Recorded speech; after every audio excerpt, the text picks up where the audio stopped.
In today's video, I'm going to teach you how to fix unsupported file type in Google Drive. If Drive tells you a file is unsupported, it usually means the built-in preview can't render that format, but you can still open it by choosing a compatible app. I'll walk you through a quick, reliable way to get that file to play or open without converting it.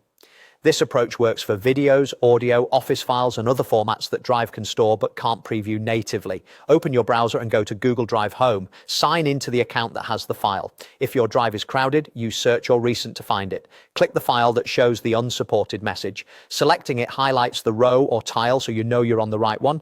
If a preview error pops up, that's okay. We'll bypass it. With the file selected, open the context menu, right-click with a mouse, two-finger click on a trackpad, or control-click on a Mac. This reveals options specific to that file. Choose Open With. This hands the file to another app that understands the format. The choices you see depend on the file type and the apps connected to Drive. Depending on your setup, that might be a web app you've connected to Drive or a player installed on your computer that integrates with Drive in the browser.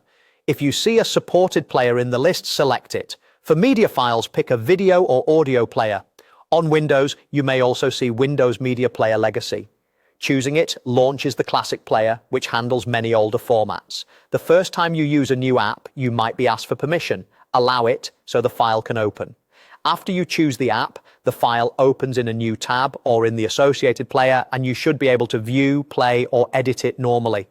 If you don't see a good option, use Connect More Apps at the bottom of the Open With menu to add a compatible tool, then pick it from the same list.